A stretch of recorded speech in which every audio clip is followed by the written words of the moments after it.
안녕하세요. 저는 40대 중반의 가장입니다. 제 건강이라면 끔찍이 생각하는 아내와 초등학교 5학년, 3학년, 개구쟁이 두 아들과 소소한 일상 속에서 행복을 느끼고 살고 있습니다. 저는 서울 수유리 빈민촌에서 태어났습니다. 수유리와 미아리 지역의 하천 근처에 있는 무허가촌에서 5식구가 살았습니다. 아버지는 선천적으로 몸이 안 좋아 빈혈과 갑상선 저하증으로 힘든 일은 못하셨어요.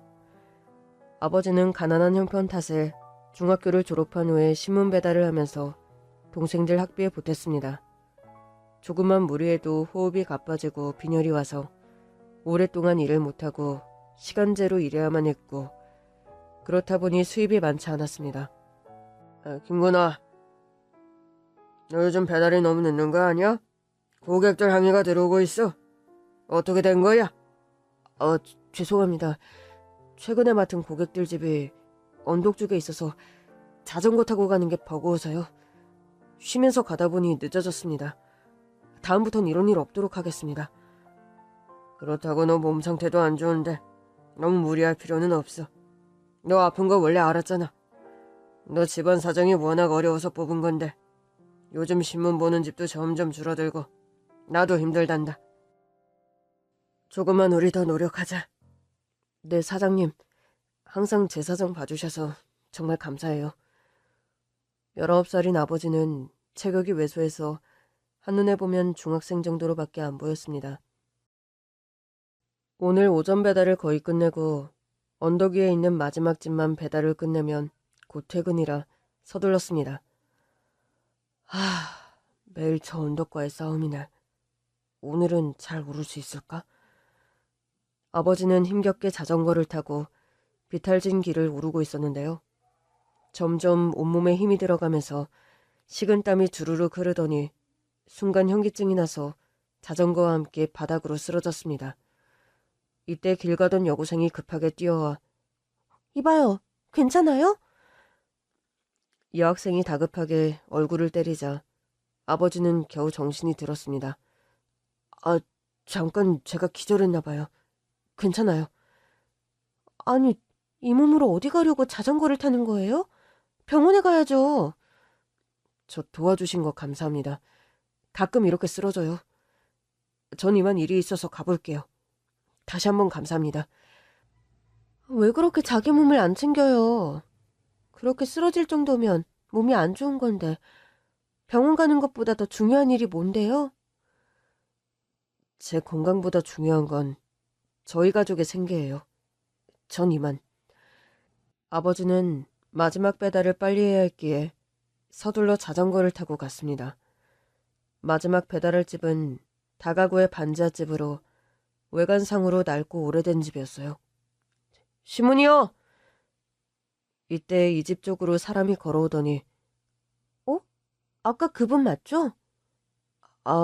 여기 사셨군요. 신기하다. 이런 우연이. 급하다는 일이 신문 배달이었구나.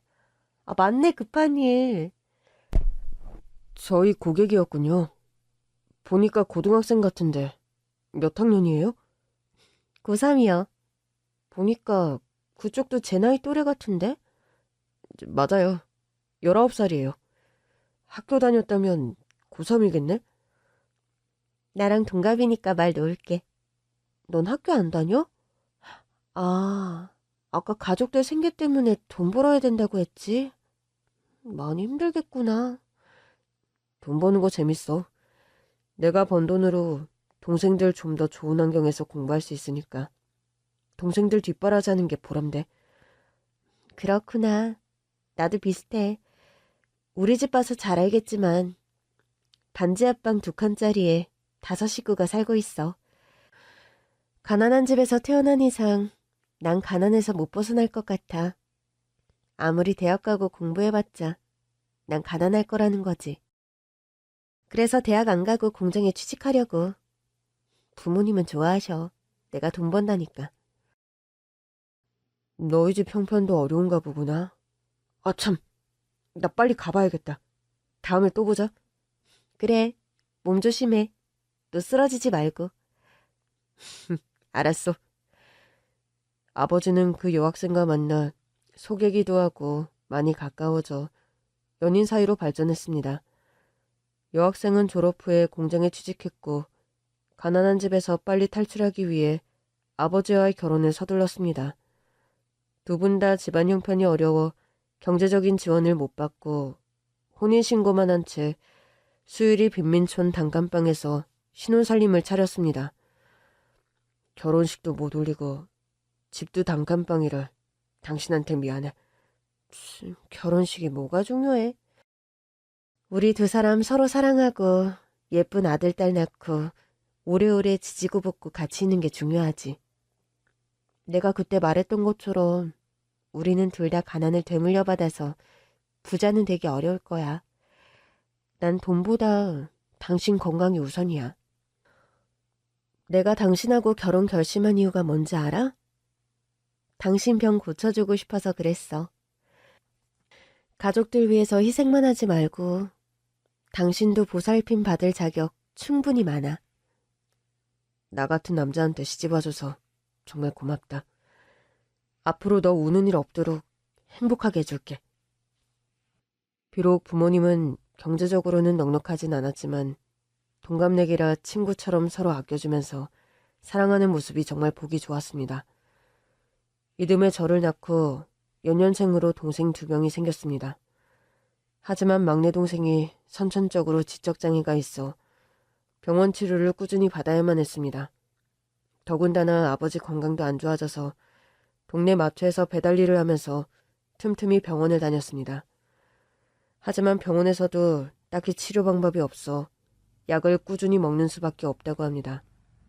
공장에 다니는 엄마는 좀 더 돈을 벌려고 매일 야근을 자처했습니다. 녹초가 된 몸으로 밤늦게 집에 와서는 막내까지 케어하다 보니 여간 힘든 게 아니었습니다. 당신 계속 야근까지 하고 힘든데 내가 다른 일 알아볼까? 당신은 병원 치료 열심히 다니고 몸 챙기는 게 나 도와주는 거야. 그래, 내가 건강해져서 우리 애들하고 놀이동산도 가고 해외여행도 가야지. 저는 6살 때부터 부모님을 대신해 막내 동생 밥 먹이는 것부터 씻기고 옷 입히는 것까지 도와줬습니다. 김경민, 형 말 안 들으면 좀 이따 놀이터 안 갈 거야. 막내 동생은 아직 말이 서툴러 대답만 겨우 하는 정도였습니다. 그래도 우리 집에선 막내가 분위기 메이커라 부모님도 막내에게 힘든 것도 사라질 정도였어요. 그러던 어느 날 아버지가 일하시다가 갑자기 쓰러지셔서 병원 응급실로 실려갔습니다. 의사는 마음의 준비를 하라고 했습니다. 우리 남편 그동안에 많이 썼어. 나랑 약속 지켜주려고 약도 잘 먹고 치료도 잘 받으면서 기특해. 이제 우리 남편 편하게 쉬어. 미안해 정수가. 우리 애들 잘 부탁해. 나 슈퍼우먼인 거 알지? 애들 어떻게든 밥 안 굶길 테니까 걱정 마. 우리 하늘에서 만날 때는 당신 건강한 모습으로 만나자. 엄마는 아버지의 손을 꼭 붙잡았고 아버지는 환한 미소를 지으며 눈을 감으셨습니다. 아버지가 돌아가시고 집안 형편은 더 어려워졌습니다. 막내 병원비로 돈이 한 달에 수백만 원이 들어가서 엄마 월급으로는 감당이 되지 않았습니다. 설상가상으로 엄마가 일하는 공장이 사정이 어려워졌다고 몇 달째 월급이 밀려서 당장 끼니 해결하는 것조차 힘들어졌습니다.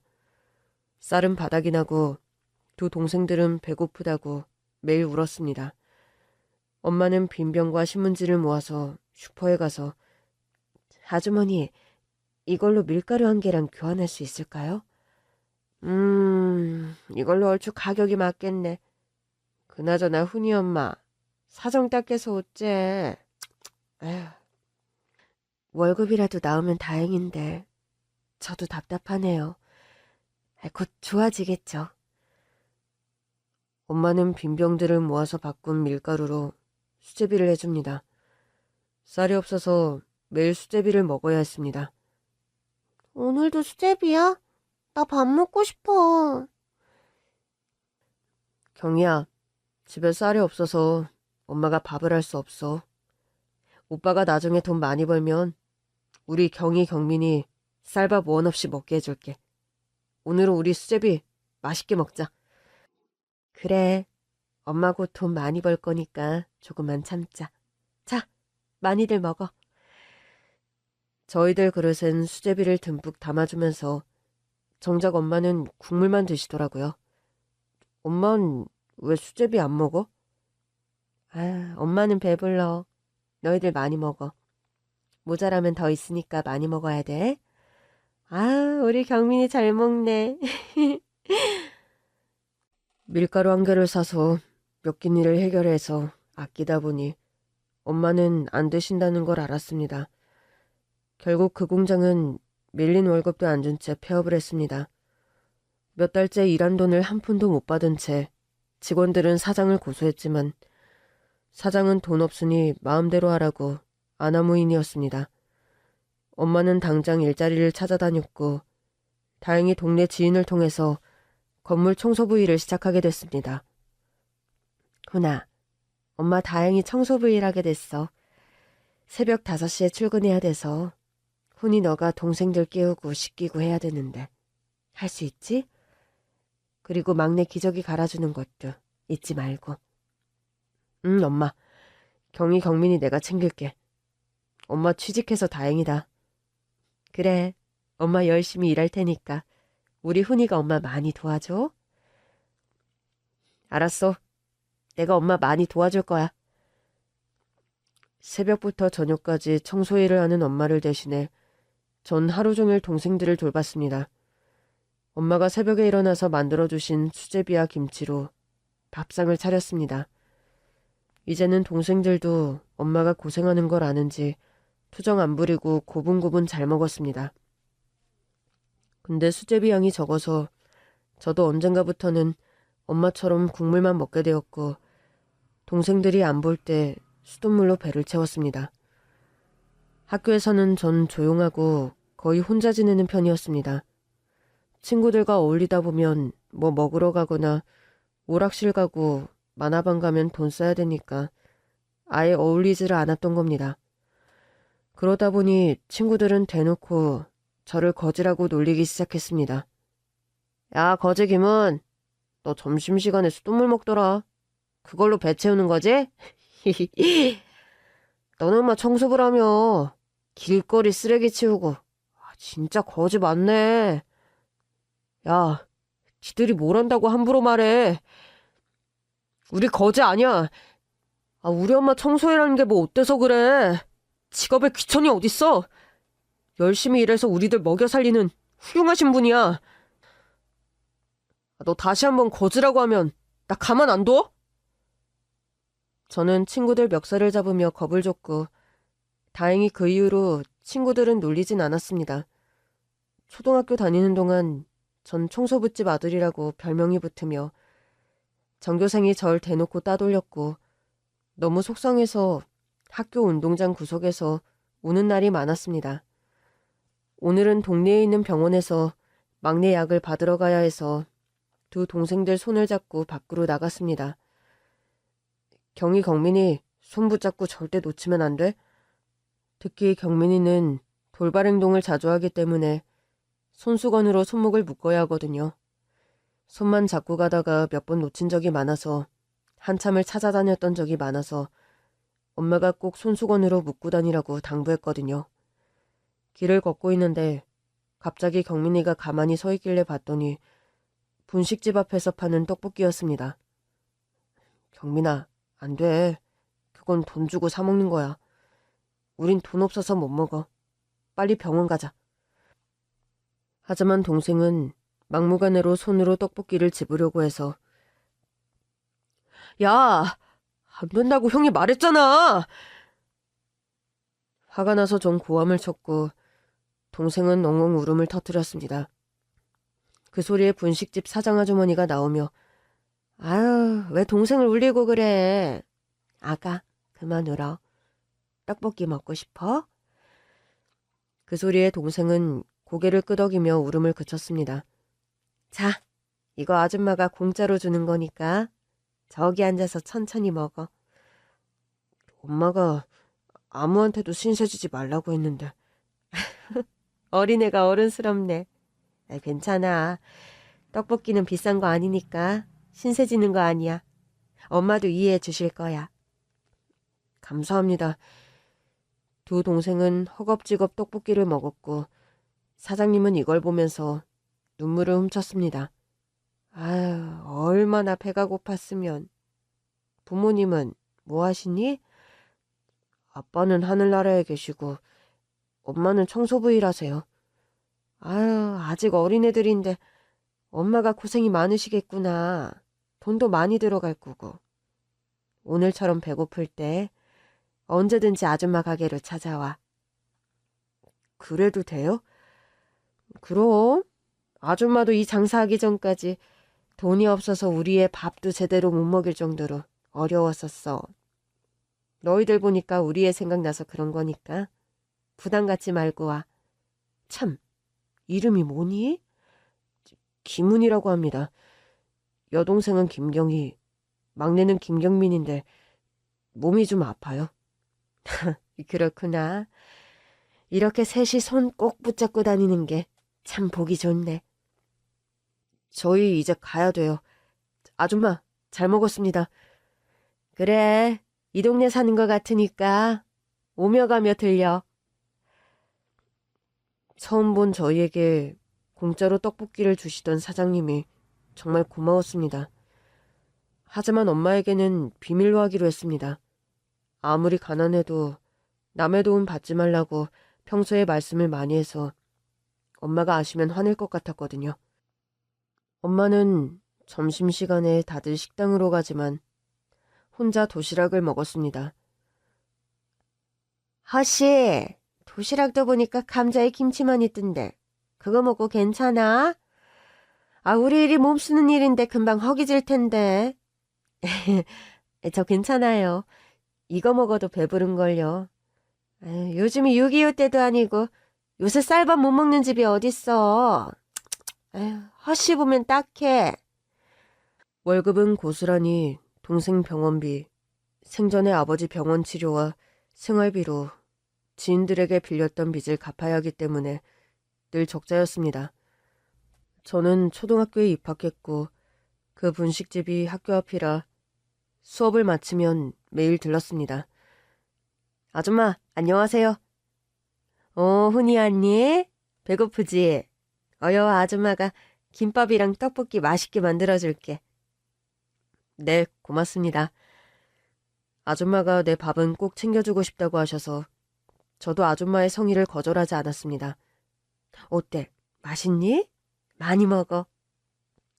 네, 아줌마가 만드신 건 다 맛있어요. 저는 김밥과 떡볶이를 조금만 먹고 아줌마에게 아줌마, 이거 남은 거 집에 가서 먹으려고 하는데 좀 싸주시면 안 될까요? 저 지금 배가 너무 불러서요. 운이 너, 이거 동생들 갖다 주려는 거지? 아니에요. 제가 먹으려는 거예요. 매번 아줌마한테 신세지는 게 죄송해서 동생들 것까지 챙겨달라고는 할 수 없었거든요. 훈아, 이건 너 먹으라고 준 거고. 안 그래도 아줌마가 동생들과 엄마 드실 거 좀 챙겨놨어. 그러니 너 이거 다 먹고 가. 안 그러면 아줌마 서운해. 아줌마, 감사합니다. 아줌마가 싸준 김밥과 떡볶이를 들고 신나서 집으로 달려갔습니다. 경희야, 경민아, 형 왔어. 우리 경희 좋아하는 떡볶이 먹자. 근데 집 안으로 들어갔는데 낯선 사람들이 와 있었습니다. 너가 훈이니? 우린 동사무소에서 나왔어. 너희 엄마와는 다 통화하고 집주인이 문 열어줘서 집으로 들어온 거야. 어머니는 지금 조퇴하시고 곧 오시기로 했어. 네. 근데 무슨 일이에요? 우리가 주민실태 조사를 하다가 훈이 집 형편이 많이 어려운 걸 알게 되었어. 그동안 충분히 지원을 받을 수 있었는데 엄마가 신고를 안 하셨더라고. 그래서 이번에 엄마와 통화해서 상의를 드렸더니 우리 도움을 받으시기로 하셨어. 어떤 도움인데요? 지금 엄마 수입으로는 아이 3명을 양육하기가 힘드신 상태야. 특히 막내 동생은 지적장애에 호르몬 이상의 희귀병이 있어서 이렇게 집에서 돌보는 게 한계가 있어. 그리고 지금 토건 치료하고 있다고는 하지만 호르몬 주사 맞고 치료비가 상당히 많이 들어. 그래서 경제적인 부담을 덜기 위해서 둘째 동생 경희를 입양 보내기로 했어. 입양이라면 경희가 다른 집으로 가는 거예요? 그래. 갑작스러워서 훈이 많이 놀랐구나. 뭔가 잘못되었을 거예요. 엄마가 허락했을 리가 없어요. 엄마가 항상 말씀하셨거든요. 아무리 가난해도 우리 식구 절대 헤어지지 말고 손 꼭 붙잡고 같이 살자고요. 엄마 오면 물어볼 거예요. 이때 엄마가 뛰어왔는지 숨을 헐떡이며 집에 들어왔습니다. 오셨어요? 제가 좀 늦었죠. 아닙니다. 안 그래도 지금 훈이한테 오늘 우리가 온 이유를 설명해줬어요. 훈이가 많이 놀란 것 같아요. 엄마, 이 아줌마 아저씨가 경희 데리러 왔대. 뭐 잘못 알고 오신 거지? 훈아, 엄마가 다 설명할게. 엄마가 얼마 전에 머리가 너무 아파서 병원에 갔는데 뇌종양이래. 곧 수술을 받아야 한대.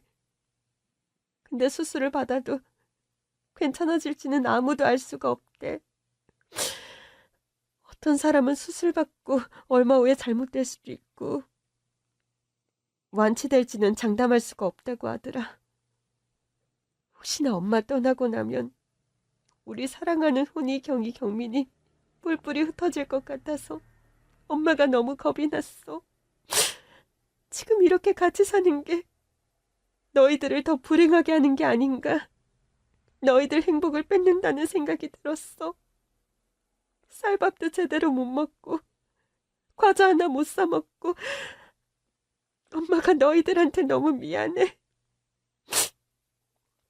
다행히 동사무소에서 입양기관을 연결시켜줘서 부잣집인데 아이가 없는 부부가 있어 경희를 입양 보내기로 했어.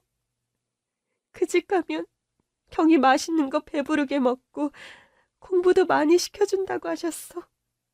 엄마도 직접 그분들 만났는데 좋은 분들이셨어. 경희 보고 싶으면 만나게 해주신다고 하시더라고. 엄마 이러면 안 되는 거 아는데 우리 훈이가 엄마 이해해주면 안 되겠니? 엄마의 말이 끝나자마자 전 엉엉 소리내서 울었습니다. 아버지 병간호 하시면서 그렇게 힘들게 일하시며 우리 삼남매를 뒷바라지했는데 엄마가 뇌종양이라니 너무 무섭고 충격적이었습니다. 그리고 둘째 동생과 헤어져야 한다는 사실이 너무 가슴 아팠습니다. 엄마는 나를 안아주시며 같이 오열을 했습니다. 아직 어린 경희는 내가 가져온 떡볶이를 먹으며 기분이 좋은지 해맑게 웃고 있었습니다. 어머니, 죄송한데 이제 경희 가야 할 시간이 되어서요. 네, 경희야. 아저씨 아줌마랑 좋은 데 가는데 우리 경희 예쁜 원피스로 갈아입을까? 어디가? 놀이동산가? 그거보다 좋은 곳이야. 엄마랑 오빠는 같이 못 가. 거기 가면 우리 경희 쌀밥이랑 맛있는 것도 매일 먹을 수 있고 예쁜 옷 입고 공부 많이 해서 대학도 갈 수 있어. 엄청 부잣집에 가서 사는 거야. 엄마 오빠 없이 안 울고 씩씩하게 지낼 수 있지? 응, 경이 씩씩하게 잘 지낼 수 있어. 빨리 가. 아직 어린 여동생은 입양이 뭔지 몰랐고 헤어진다는 게 어떤 감정인지 몰랐던 겁니다. 오빠, 엄마, 나 갔다 올게. 경희야, 거기 가 있으면 엄마가 경희 보러 갈게. 울지 말고 그분들 말씀 잘 들어야 돼. 경희야, 잠깐만 있어봐. 이거 오빠가 용돈 모아둔 돼지 저금통이야. 경희 좋아하는 아이스크림 사 먹고 싶으면 아줌마 아저씨한테 말하지 말고 여기 있는 돈 써. 신난다. 이걸로 나 아이스크림 사 먹을 거야. 빨간색 돼지 저금통에 펜으로 제 이름과 식구들 이름을 썼어요. 우리가 살았던 동네 이름도 적으며 경희가 컸을 때 식구들과 살았던 행복한 기억을 잊지 않았으면 하는 바람이었습니다. 해맑게 웃는 경희가 가는 모습을 보면서 엄마와 저는 겨우 눈물을 참으며 환하게 웃으며 경희가 사라질 때까지 눈을 떼지 못했습니다. 이것이 여동생과의 마지막 기억이었습니다. 그 후 경희는 입양되어서 잘 지낸다는 소식을 전해 들었고 엄마는 그제야 마음이 놓였는지 병원에 입원해서 치료를 받았습니다. 남동생은 동사무에서 연결해준 시설로 입소했고 나라에서 지원을 해줘 무료로 치료를 받을 수 있었습니다. 엄마가 병원에 입원하면서 전 집과 병원을 오가며 엄마 병간호를 했습니다.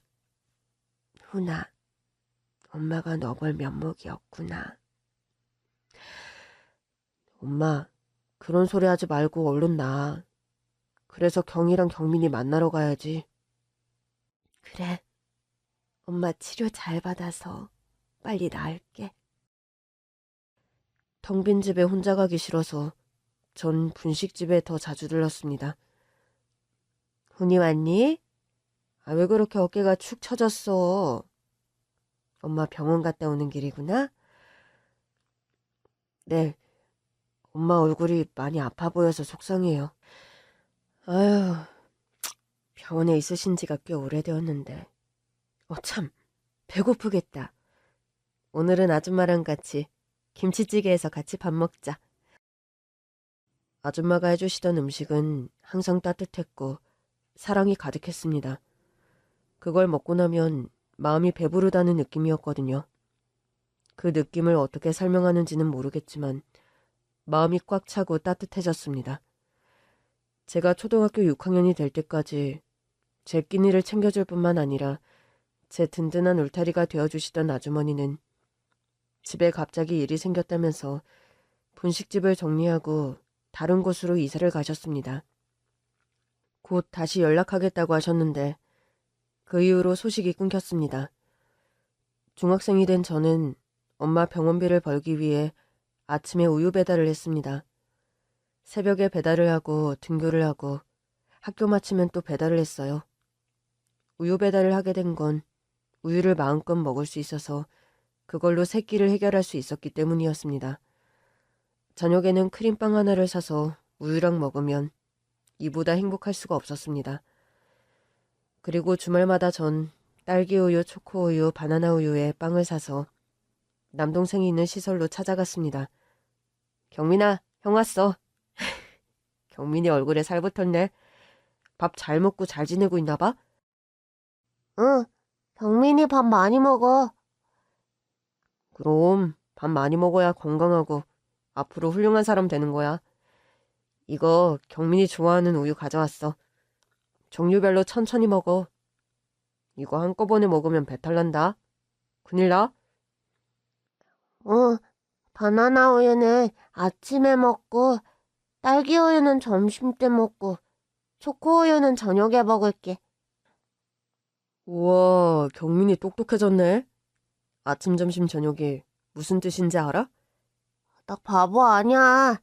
선생님한테 다 배웠어. 그동안 경민이는 전문적인 교육을 받아서 어휘력이 많이 늘었습니다. 훈아, 어머니 계속 병원에 계시지? 어머니와 상의할 일이 있는데 지금 편찮으시니 전화할 수 없어서 너한테 얘기해야 할 것 같아. 네, 선생님. 혹시 경민이가 무슨 사고라도 쳤나요? 아니, 그런 게 아니고 경민이 치료 비용을 나라에서 지원해 주는 게 올해면 끝나. 내년부터는 경민이 여기서 지내는 비용을 직접 부담해야 돼.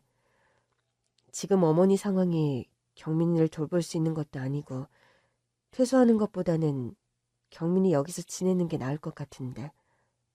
아무래도 돈이 부담되실 거야. 아, 그렇군요. 엄마와 상의해 볼게요. 엄마한테 말씀드리면 신경 쓰실까봐 경민이 얘기를 하지 못했습니다. 며칠을 고민하다가 저 혼자 결론을 낸 게 올해 중학교 졸업을 하면 돈을 벌기로 마음을 먹었습니다. 중학교를 졸업하고 전 공사장에서 막노동, 중국집 배달일에 택배일까지 여러 일을 동시에 했습니다. 그나마 그렇게 번 돈으로 엄마와 동생이 좋은 치료를 받을 수 있기에 몸이 부서져라 힘들게 일해도 기분 좋았습니다. 공사장에서 오랫동안 일하면서 진급을 해서 20살 젊은 나이에 작업반장이 되었습니다. 일 잘한다고 알려지면서 저는 이례적으로 본사로 발령이 났습니다. 건설사 중에서는 꽤 큰 회사였고 중졸인 저를 파격적으로 인사 발령한 겁니다. 월급은 현장에서 일하는 것보다 2배나 많아서 그게 제일 기뻤습니다. 엄마는 다행히 그동안 병이 호전되었고 병원비가 부담된다며 퇴원하겠다고 하셔서 지금은 집에서 지내면서 통원 치료를 하고 있습니다. 본사에서 일한다고 하니 엄마는 눈물을 흘리면서 좋아하셨어요. 우리 훈이 그동안 엄마랑 동생 돌보느라 고등학교도 못 가고 고생했는데 이렇게 좋은 직장에 들어가니 엄마가 너무 좋구나. 나도 엄마가 예전보다 많이 좋아지셔서 얼마나 좋은지 몰라. 일할 때도 막 힘이 나. 오늘 저녁은 엄마랑 무슨 반찬해서 먹을까? 엄마 좋아하는 거 뭐 사갈까 하면서 말이야. 나 돈 많이 벌어서 우리 세 식구 좋은 집에서 같이 살 거야. 그리고 소식 끊긴 경희도 찾을 거야. 그래, 우리 식구 이제 다 같이 살자. 엄마 병원에 있는다고 경희 찾아가지도 못했는데 그 사이 이사 가서 소식도 모르고. 경희 너무 보고 싶어. 내가 꼭 찾을 거니까 엄마 걱정 마. 저는 본사에서도 실력을 인정받아 빨리 진급을 했고 그 후 같은 회사의 동료 직원과 결혼을 했습니다. 아내는 외국 유학까지 갔다 온 재원으로 중졸인 저의 학력과 어려운 가정 형편을 상관하지 않았고 저에게 든든한 지원군이 되어주었습니다. 당신처럼 똑똑하고 집안도 좋은 여자가 왜 나 같은 가난뱅이의 중졸인 남자랑 결혼했어? 난 항상 그게 미스터리야. 사람 좋아하는데 조건이 뭐가 중요해요? 전 당신한테 제 인생을 투자한 거예요. 본사에 있다 보면 현장 얘기를 많이 듣게 되는데 직원들 사이에서 당신 얘기를 많이 하더라고요. 17살 때부터 공사 현장에서 일하면서 반장 일도 척척 잘한다고요. 회사도 당신의 능력을 본 거죠? 가장 실무 경험도 많고 대처 능력이 좋아서 지금까지 해결한 일도 많잖아요. 그런 당신이 본사로 발령나서 직접 옆에서 보니까 단순히 소문이 아니구나. 이 남자는 정말 큰일을 할 사람이다 라는 게 느껴졌죠. 이런 남자라면 좋은 남편, 좋은 아빠가 되겠구나. 배울 점이 많은 사람이구나. 다른 여자가 낚아채기 전에 내가 잡아야지 그랬죠? 어우, 내가 다 뜨거워서 얼굴이 화끈거리네. 나 그냥 평범한 사람인데 너무 좋게 봐주는걸? 아내는 현명한 사람이었고 앞으로 더 큰일을 하려면 기본적인 학력은 갖춰야 무시를 안 당한다면서 고등학교 검정고시와 대학 입시까지 직접 다 알아봐주며 졸업을 무사히 하게 되었습니다. 직장 다니면서 야간대학 경영학을 전공했고 아내의 도움이 컸습니다. 여보, 당신 능력이면 일반 직장인으로 있기보다 직접 회사를 운영해보는 건 어때요? 어휴, 당신도. 우리가 무슨 돈이 있어서 한두 푼 드는 것도 아니고. 전부 작은 사무실에서 직원 몇 명 두고 그렇게 시작해요. 사실 아빠가 먼저 얘기 꺼내신 거예요. 당신 능력 키워보라며 경제적으로 지원해 주시겠다고 하시더라고요. 대기업 임원으로 지내다 정년 퇴직하신 장인어른 집안은 경제적으로 풍요로운 편이었고 결혼할 때 저희 엄마와 제가 살 집을 마련해 주셨습니다.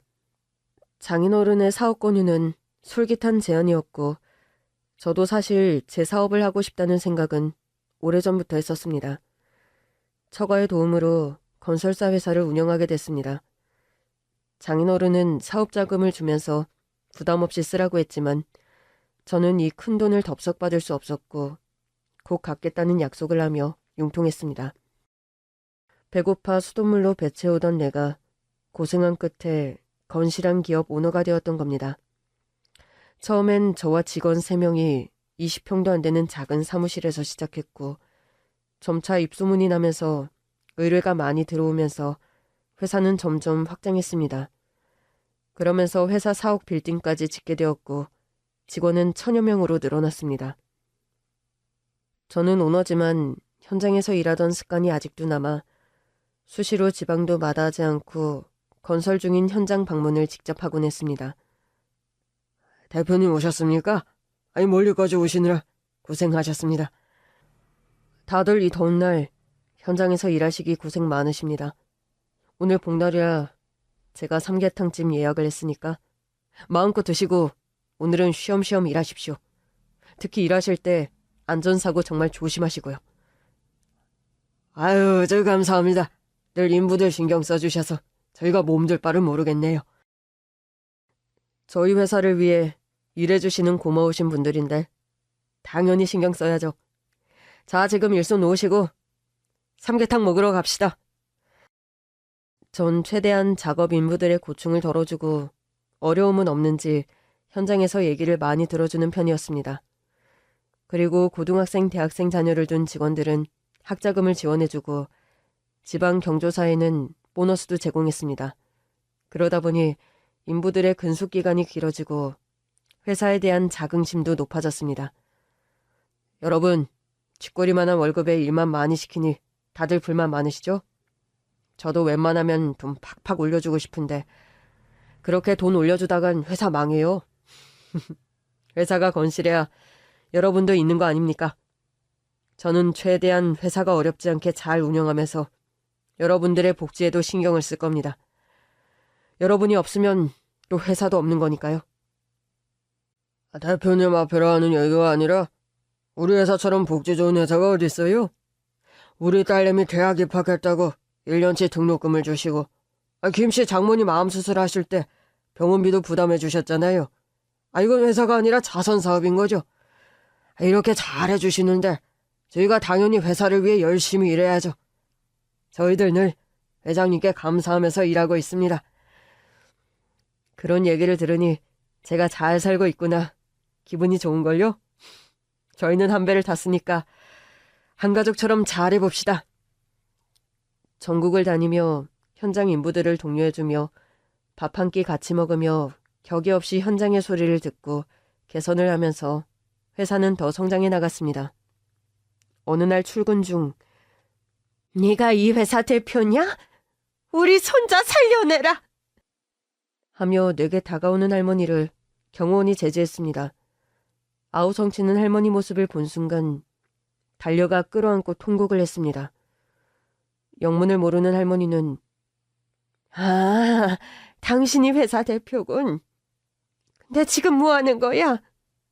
이러면 내가 화가 꺾일 줄 알아? 아주머니, 저 모르시겠어요? 훈이에요. 아줌마가 만들어주시던 떡볶이며 김밥 먹었던 훈이요. 훈이라고?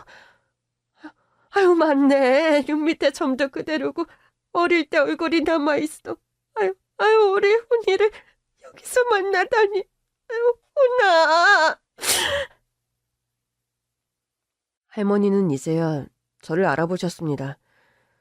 빈민촌에 살면서 가난했던 어린 시절에 끼니를 챙겨주시던 동네 분식집 사장님이었던 겁니다. 건물 고층에 있는 제 집무실로 모시고 와서 아줌마, 그동안 어떻게 지내신 거예요? 이게 몇 년 만인지 정말 실감이 안 나요. 너 초등학교 6학년 때였으니까 30년이 지났네. 아유, 너가 어떻게 이 큰 회사 대표가 된 거야. 너무 대견해. 어머니랑 동생은 어떻게 지내? 다행히 엄마는 몸이 많이 좋아지셔서 병원에서 나와서 지금은 집에서 약물 치료하고 계신데 거동도 잘하시고 잘 지내세요. 남동생은 계속 시설에서 치료와 교육을 받으면서 많이 좋아졌어요. 그렇구나. 정말 잘 됐어. 근데 둘째 여동생도 있었잖아. 네. 둘째는 그 당시에 가정 형편이 어려워서 부잣집에 입양을 보냈는데 엄마 건강 안 좋아지시고 저도 일하느라 경황이 없어서 동생 보러 한동안 못 갔더니 이사가고 소식이 끊겼어요. 계속 동생 있을 만한 곳 수소문해서 찾고 있는데 아직 못 찾았어요. 아휴, 많이 속상하겠구나. 근데 아줌마는 그때 집에 급한 일이 있다면서 가게 정리하시고 가셔서 연락이 안 되더라고요. 어떻게 지내신 거예요? 아, 그동안에 일이 좀 많았어. 할머니는 차분히 옛날 얘기를 꺼내셨습니다. 30년 전 혼자서 분식집을 운영하던 아주머니는 결혼한 후 아들을 낳고 1년 후 지병으로 남편이 세상을 떠났습니다. 아들과 먹고 살기 위해 리어카에서 군고구마 장사를 했습니다. 영하 10도가 넘는 혹한에 갓난아이를 얻고 장사를 하면서 손과 발이 꽁꽁 얼 정도였습니다. 애기 엄마가 고생이 많네요.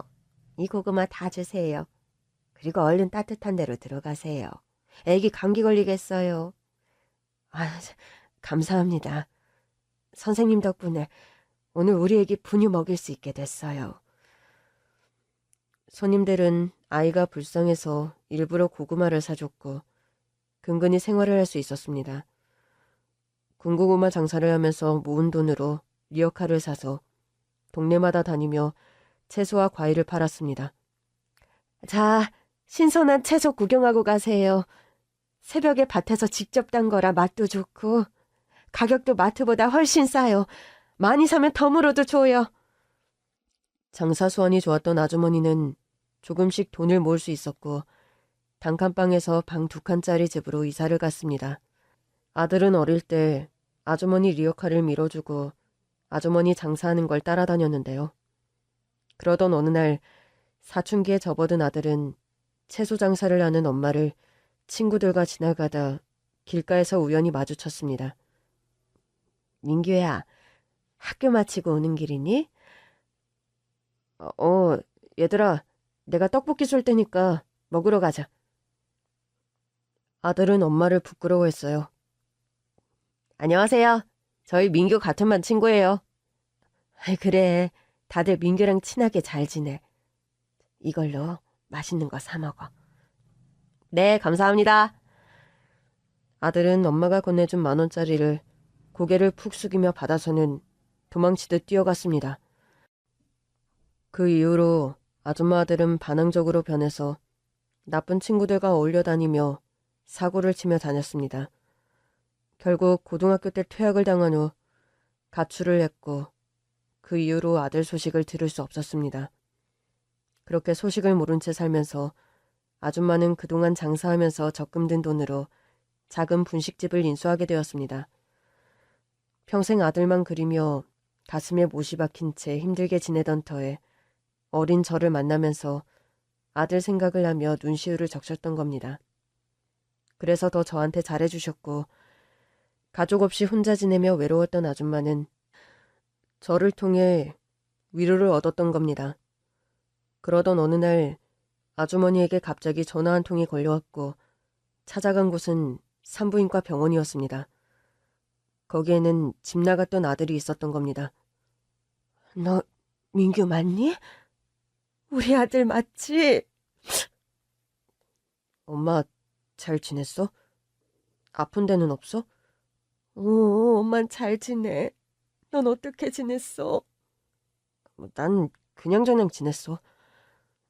엄마한테 전화한 건 나 좀 도와줘야 될 것 같아.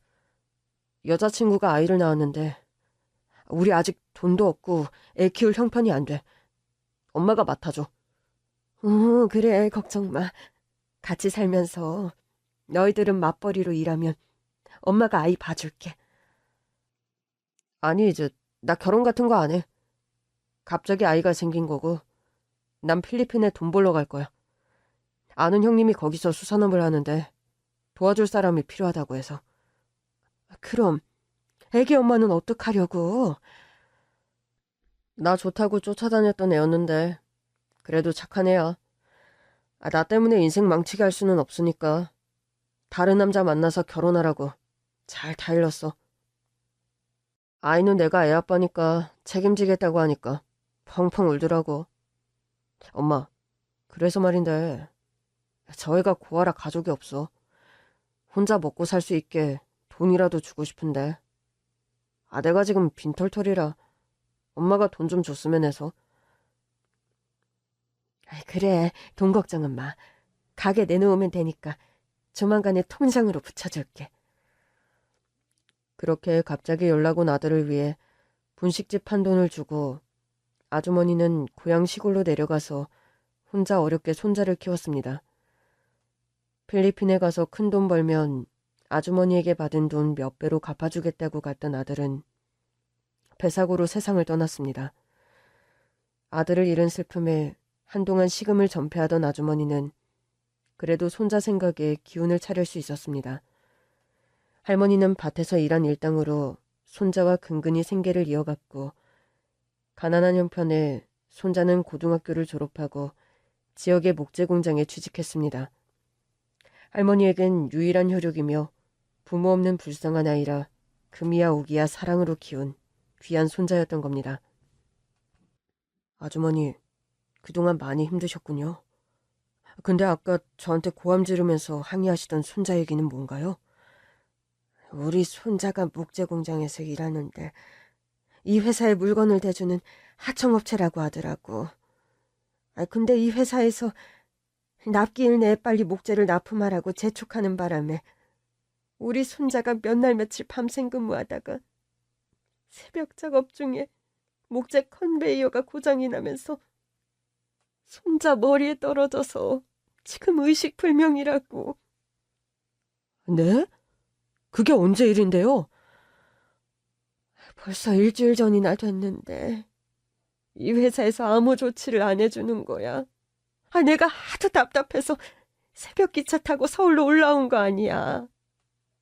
우리 손자 저렇게 된 거 죄송하다 말 한마디 없고 보상도 없어. 이게 말이 되냐고. 아주머니, 제가 담당 부서 통해서 자세히 알아볼게요. 우선 고정하시고요.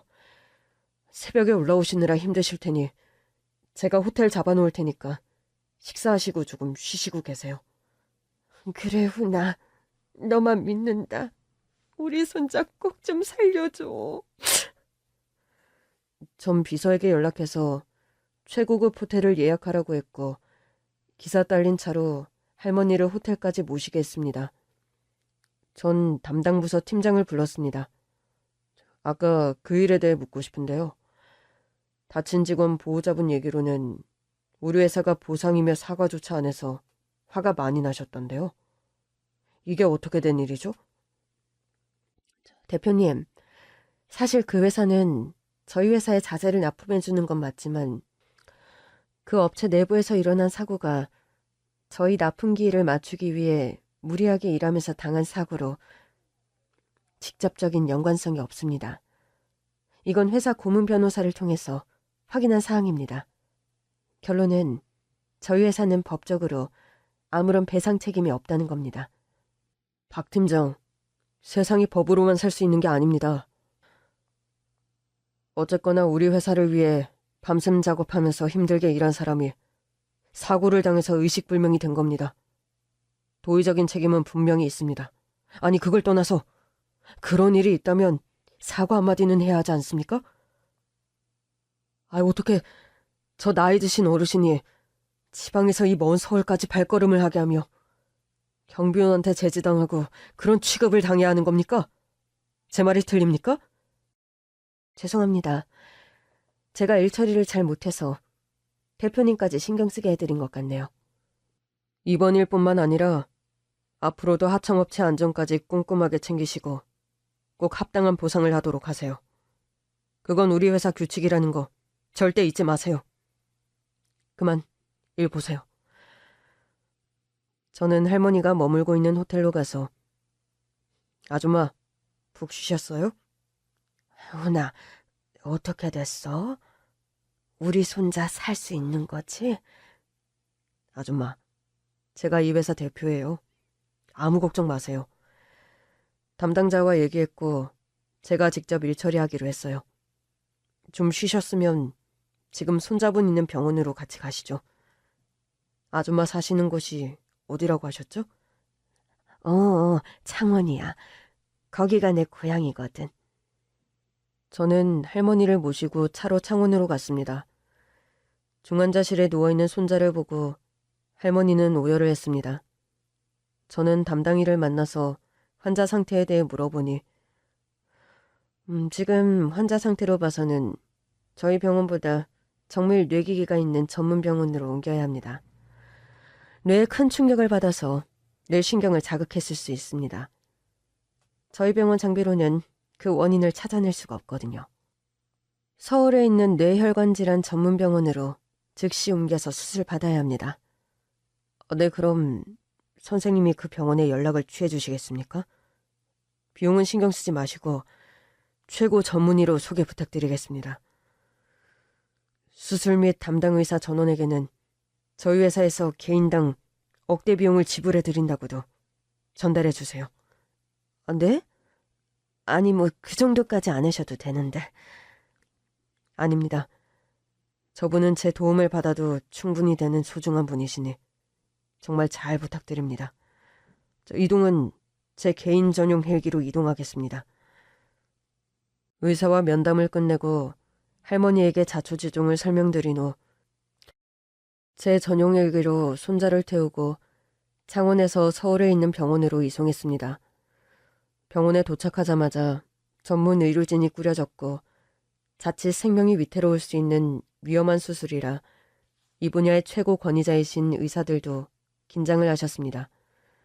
바로 수술이 진행되었고 13시간여 만에 수술이 끝났습니다. 수술은 어땠나요? 수술은 잘 됐습니다. 환자분은 회복실로 옮겨졌고 조금 후면 깨어나실 거예요. 대표님 가족분도 아닌데 옆에서 같이 밤새시면서 대단하세요. 고생 많으셨어요. 정말 감사합니다. 복도 의자에 앉은 채로 잠깐 눈을 붙이고 있는 할머니에게 수술이 성공적으로 잘 끝났다는 소식을 전했습니다. 얼마 후 현상아, 정신이 드니? 할머니, 제가 왜 병원에 있죠? 일하다가 사고가 있었어. 너가 머리에 충격을 받아서 수술을 했어. 창원에서는 못하는 수술이었는데 여기 그 건설사 대표님이 너 헬기 태워서 서울로 이송해주고 서울에서 최고 유명한 의사 선생님들한테 부탁해서 너 수술 잘할 수 있었어. 본사 대표님이시군요. 전 본사 현장 직원도 아니고 하청업체인데 그렇게 하실 의무 없으신데 감사합니다. 제 목숨 구해주셨어요. 아니에요. 저희 회사를 위해 일하시다가 다치신 건데 당연히 도와드려야죠. 비용 걱정은 말고 완전히 회복하실 때까지 병원 치료 꾸준히 받으세요. 그리고 그동안 일 못하신 비용은 저희 회사 변호사가 김현성 씨 회사 사장님 동의하에 현성 씨 개인 통장으로 입금해 드릴 겁니다. 얼른 쾌차하세요. 사실 현성 씨 할머니와 제가 인연이 깊어요. 저 어릴 때 밥도 못 먹고 가난하던 시절에 아주머님이 분식집 하시면서 우리 삼남매 공짜로 떡볶이도 주시고 제 끼니를 많이 챙겨주셨어요. 그때 만들어주셨던 따뜻한 음식을 지금도 잊을 수가 없어요. 저에게는 제 목숨과도 같은 귀한 밥 한 끼였거든요. 그 은혜를 뒤늦게 갚은 거예요. 그래, 현성아. 대표님 말처럼 얼른 일어나. 그게 대표님 고마움에 보답하는 거야. 손자는 얼마 후 다시 예전처럼 완전히 건강을 회복했습니다. 그리고 소식이 끊겼던 둘째 여동생 연락이 닿았습니다. 여동생을 입양한 양부모가 프랑스로 이민을 가서 연락을 할 수가 없었던 거고, 여동생은 대학 졸업 후 패션 디자이너로 일하고 있었습니다. 아줌마를 다시 만나면서 좋은 일이 많이 생긴 것 같았습니다. 아줌마, 이제 제 옆에 계시면서 평생 맛있는 떡볶이 해주세요. 저희 회사가 소유한 복합 상가 건물이 있는데 딱 분식집 하면 좋을 곳이 있어서 계약했어요. 이제 돈이 엄청 들 텐데 고마워서 어떡해. 대신 저희 애들이랑 와이프 데리고 자주 가서 아줌마 귀찮게 해드릴 건데 괜찮으시겠어요? 그럼 매일 와도 돼. 우리 대표님 가족들 평생 내가 떡볶이 해줄 거니까. 그리고 손자분은 저희 인사팀에 얘기해서 같이 일할 수 있게 자리를 마련했어요. 현성 씨한테 연락이 가서 다음 주부터 출근할 거예요. 잘 됐어. 근데 다음 주면 너무 이른데 그동안 어떻게 집을 구하지? 어련히 제가 알아서 했을까요? 두 분 지내기 편한 아파트 계약했으니까 못 만나서 사시면 돼요. 아주머니는 제 손을 꼭 잡으며 눈물을 흘리셨습니다. 어릴 때 아주머님이 주신 따뜻한 밥 한 끼는 사랑이었습니다. 긴 글 읽어주셔서 감사합니다.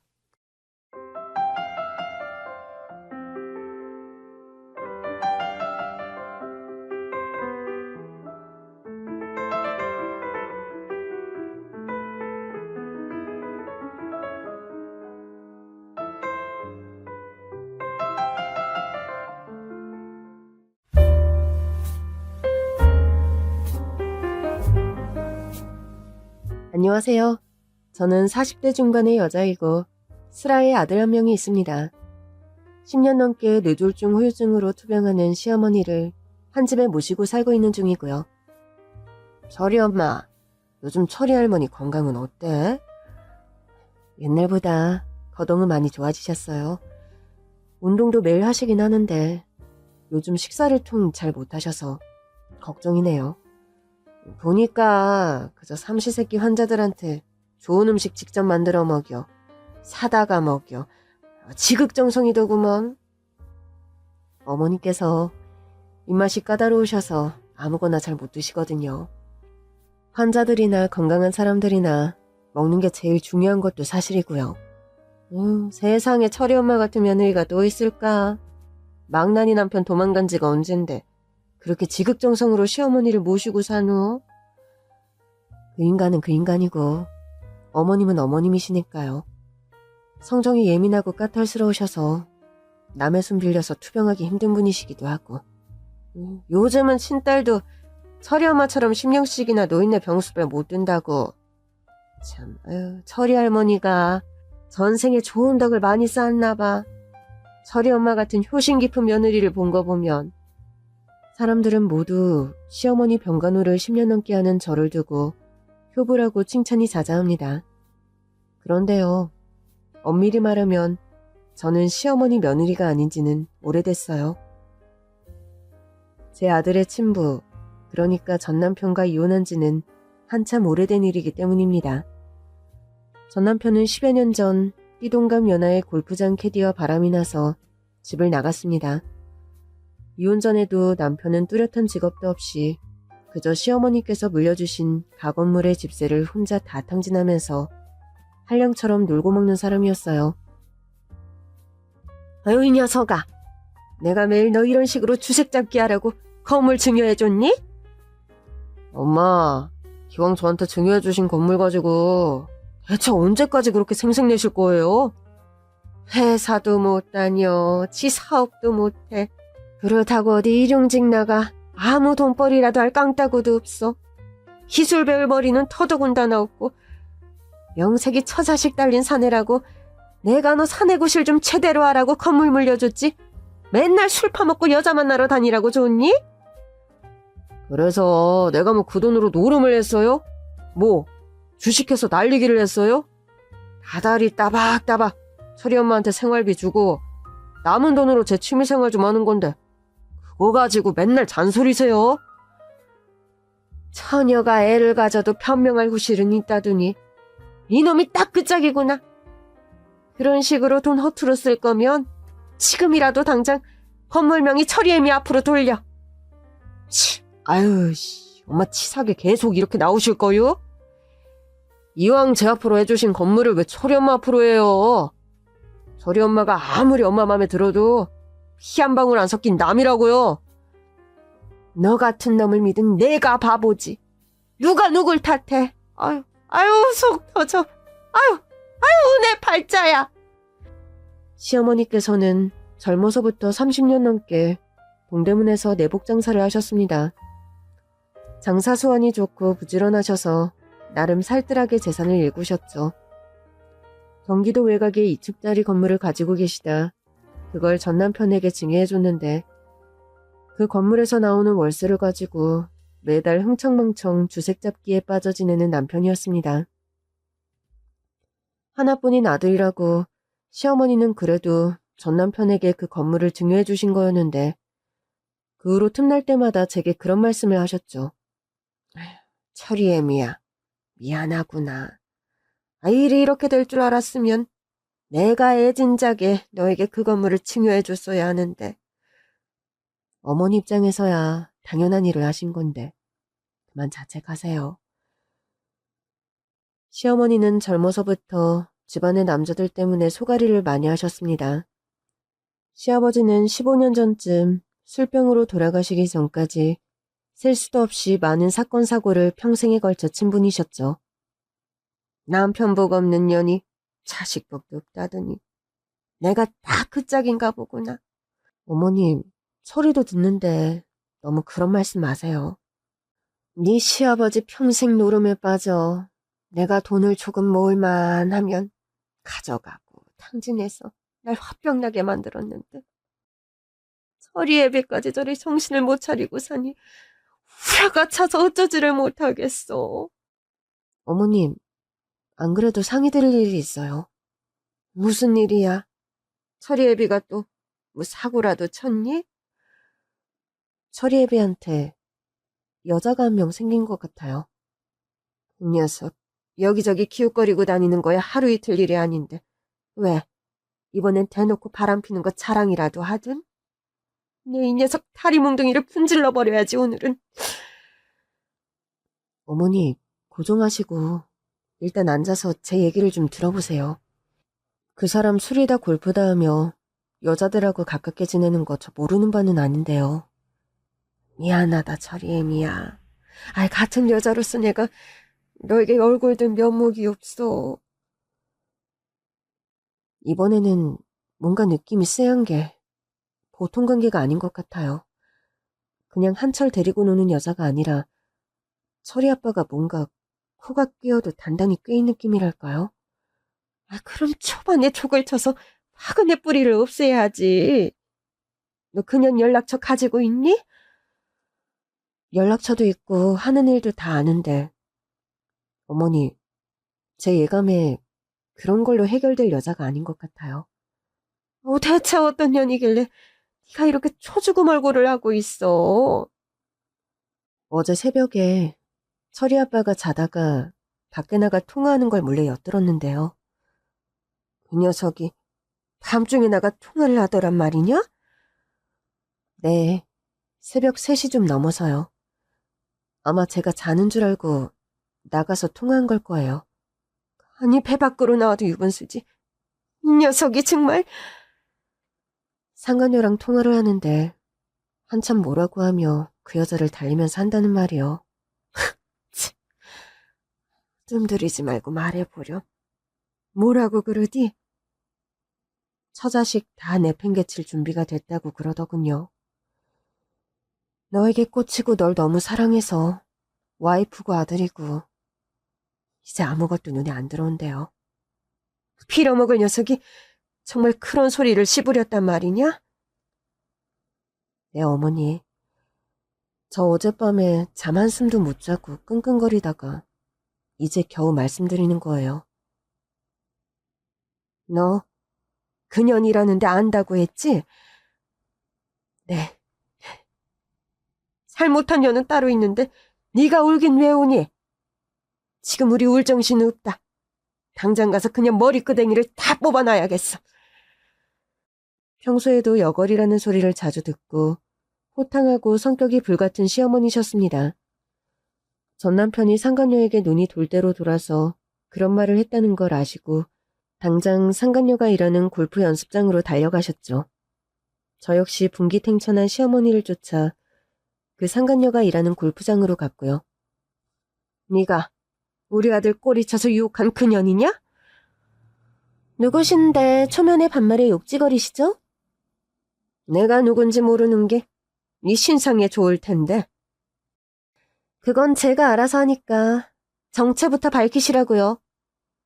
아니 인연이 누구 앞이라고? 눈을 풀아리고 소리를 질러. 상간녀 주제에 창피한 줄도 모르고. 너 홍상식이라고 알지? 모른다고는 못할 거다 이 나쁜 년아. 어머, 상식씨 어머님이시군요. 몰라 뵙고 죄송해요. 흰 말할 것도 없다. 우리 아들한테서 떨어져. 네가 원하는 게 대체 뭐니? 돈? 깔끔하게 원하는 액수를 말해. 적당한 선에서 맞춰줄 테니. 더는 우리 아들 가정 흔들지 말고 썩 꺼져. 치. 이 할머니 보자 하니까 막 가시네. 내가 겨우 돈 한두 푼 때문에 상식씨한테 올인하겠어요? 제가 원하는 거요? 그건 할머님 아들 홍상식씨예요. 그 사람의 모든 거, 인생 전부를 원한다고요. 아셨어요? 넌 애미애비도 없어? 저 시퍼렇게 눈 뜨고 보고 있는 하늘도 안 무섭니? 아, 무서운 거 있는 년이 남의 가정 파탄 내겠어요? 저요, 세상에서 하나 무서운 거 없는, 잃을 거 없는 년이라고요. 할머님 아들 가정은 끝났으니 이쯤에서 포기하시는 게 정신건강에 이로우실걸요? 아니, 이 년이 뚫린 입이라고 함부로. 듣자 하니 할머님 남편도 젊어서 딴 살림 차렸다면서요? 남편이 그 지경이었으면 아들 관리라도 잘하셨어야죠. 네? 야, 이년아, 닥치지 못해? 정말 받을 년이 진짜! 제가 소리를 지르는데 갑자기 시어머니께서 으윽 소리를 지르시며 가슴을 움켜쥐고 그 자리에서 쓰러지시는 겁니다. 어머니, 어머니 정신 차리세요. 갑자기 왜 그러세요, 어머니? 저 천벌 받을 년, 동물을 지켜 죽일 년. 갑자기 말이 어눌해지시며 숨이 막히는 듯 얼굴이 파리해지시더니 그대로 실신해버린 시어머니셨습니다. 네, 저희 시어머니는 그날의 서슬퍼런 충격으로 뇌출혈이 왔고 그대로 병원으로 실려가셨어요. 119 구급차가 빨리 도착하기 힘든 장소라서 저는 급한 마음에 시어머니를 들쳐업고 근처 대학병원 응급실로 달려갔습니다. 아, 보호자분께서 빨리 환자분을 데리고 오시는 바람에 그나마 골든타임을 놓치지 않았네요. 할머님이 목숨 건지신 건 모두 며느님 덕분이에요. 선생님, 저희 어머님 괜찮으실까요? 아, 지주막하 출혈입니다. 평소 두통이 심하셨을 텐데요. 젊은 시절부터 머리가 아프다는 얘기는 자주 하시는 편이었어요. 장산이 집안일이니 스트레스가 많아 그런 거라 생각했는데. 골든타임 안에 병원에 오셔서 다행이긴 한데 앞으로의 예우는 솔직히 장담드리기 어렵습니다. 그날 이후로 시어머니는 뇌출혈 후유증으로 거동이 불편한 몸이 되셨습니다. 몸에 반신불수가 찾아왔고 중간에 암투병까지 겹치는 바람에 집에서 꼼짝 못하고 투병만 하는 신세가 되신 겁니다. 철이 애미야. 미안하다. 집안이 이 판국이 난 마당에 내가 병까지 걸려나서. 어머님, 제발 그런 말씀 마세요. 어머니께서 그날 그렇게 쓰러지실 줄 알았으면 애초에 제가 상간녀 연락처를 어머니께 말씀드리는 게 아니었어요. 울지 마라. 네가 아니었다 한들 내가 그 사태를 언제까지 모르고 지냈겠니? 언제 알아도 알 사실인데 그날 알았을 뿐인 거다. 어머니, 그래도 그 상간녀 때문에 어머니 몸이 이 지경이 된 걸 생각하며 제가 자다가도 벌떡 일어나서 가슴을 쾅쾅 쳐요.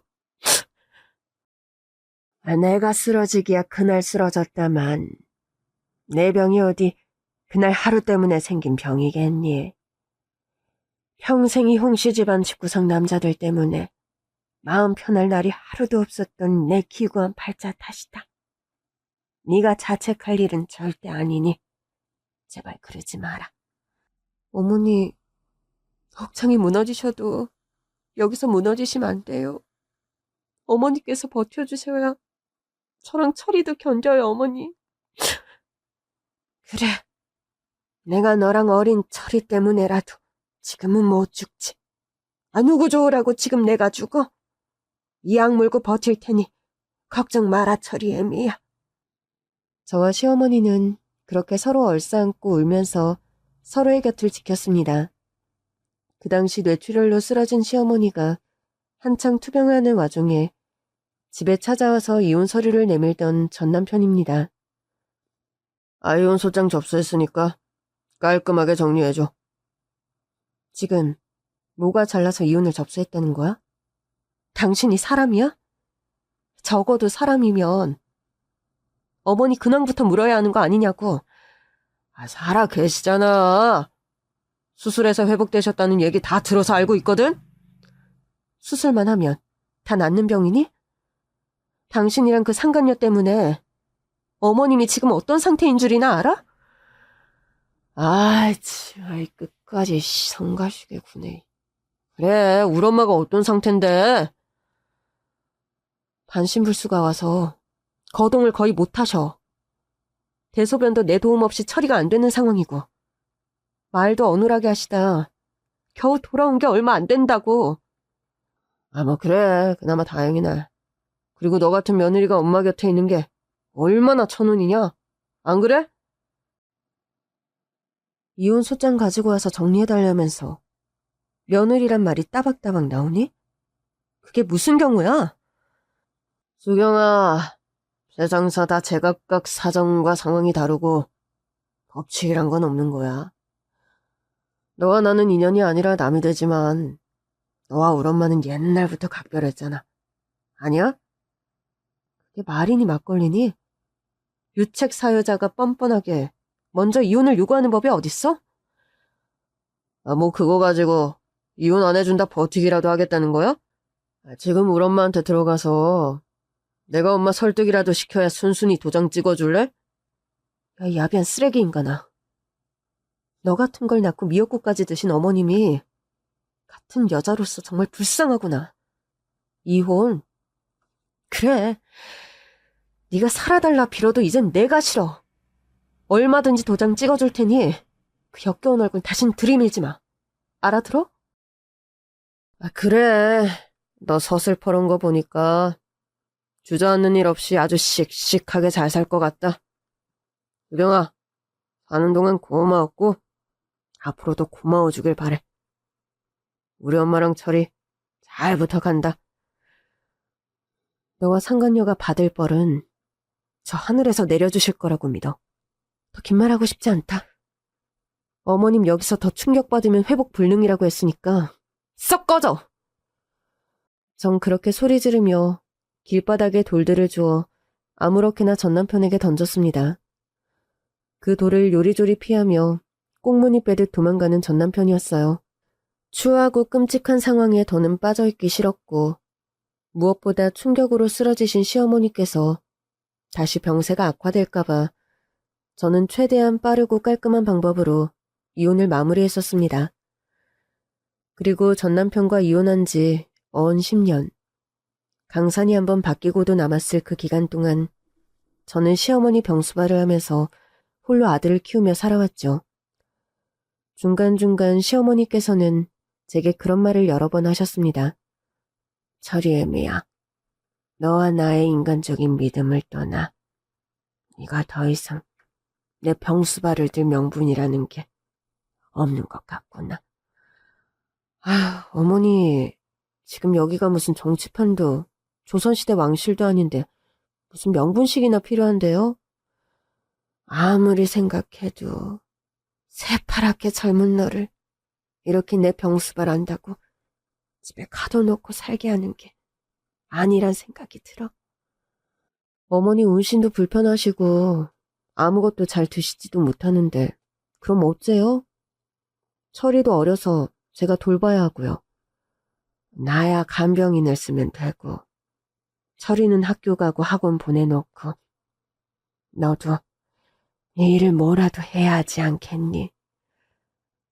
간병인 몇 번 써봤지만 도루묵이었잖아요.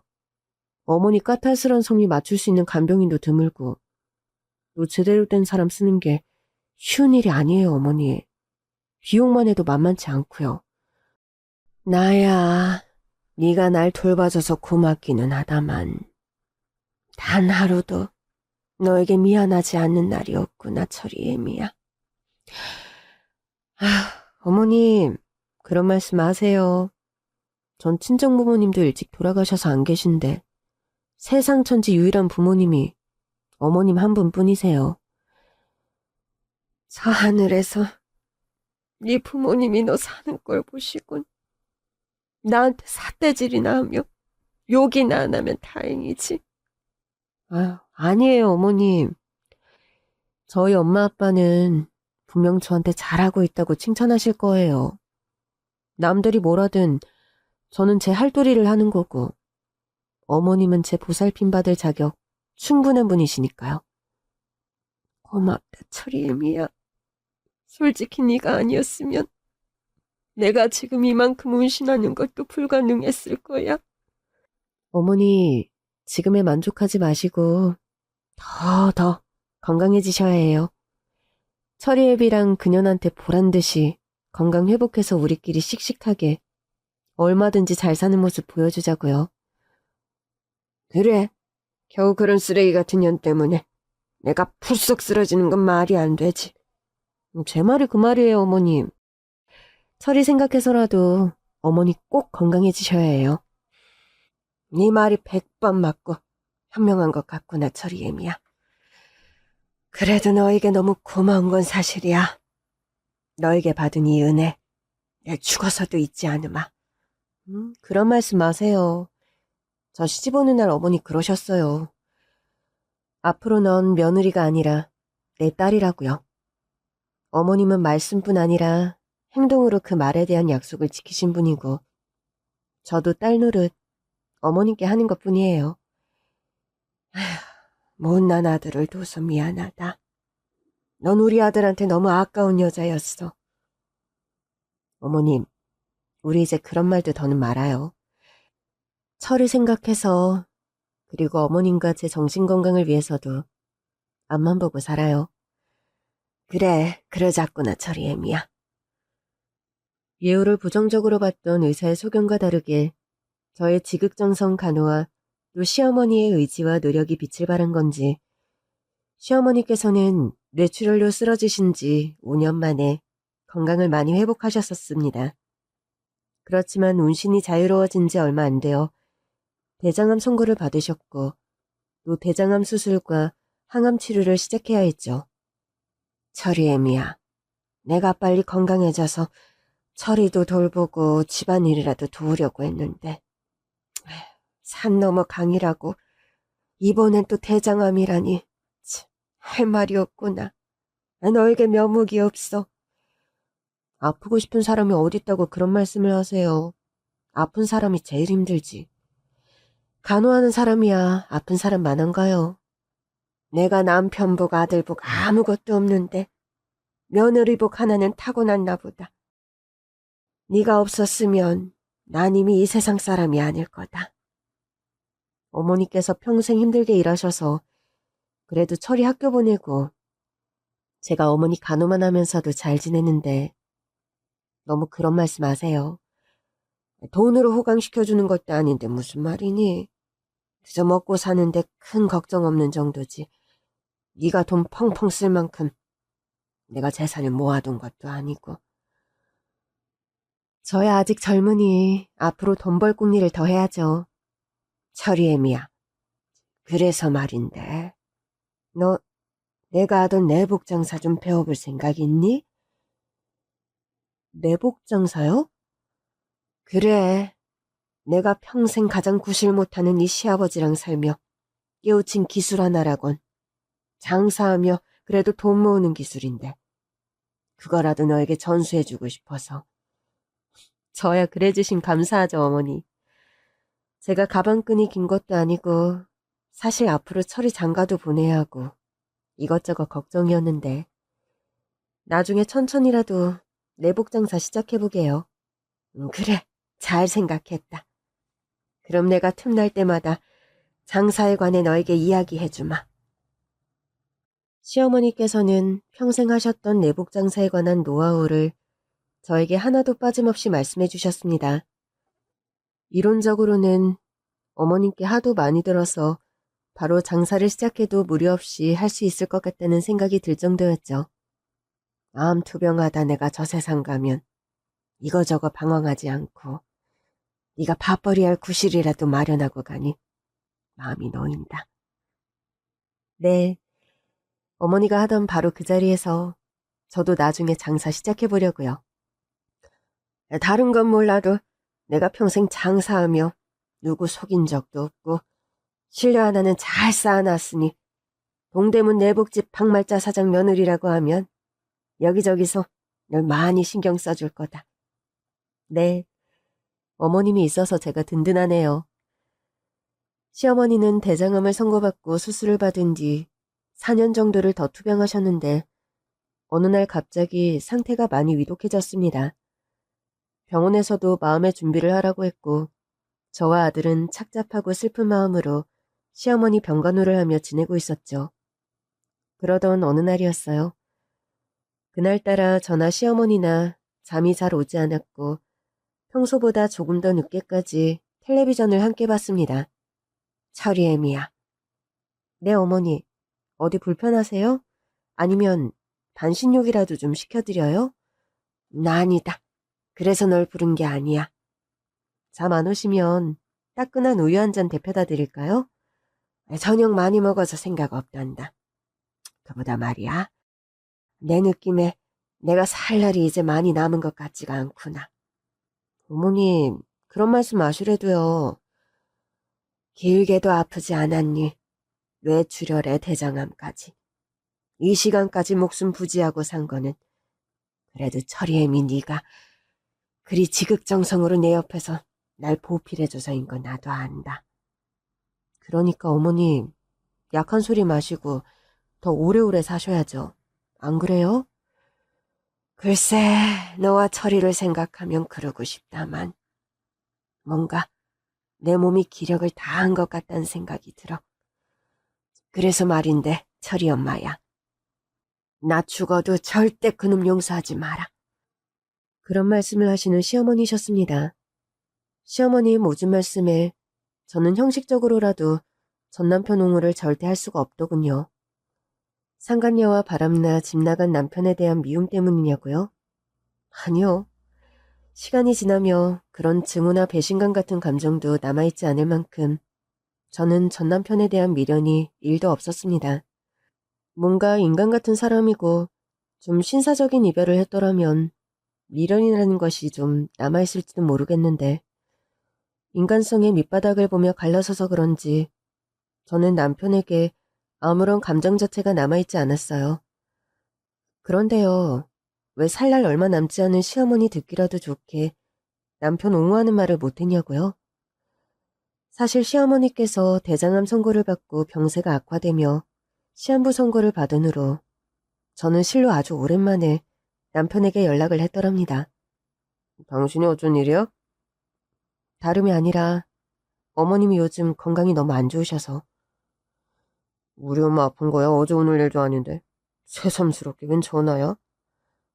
어머님 시한부셔. 병원에서 그러더라. 얼마 남지 않은 것 같다고. 아, 그래서 지금 그 말하려고 전화했니? 그래.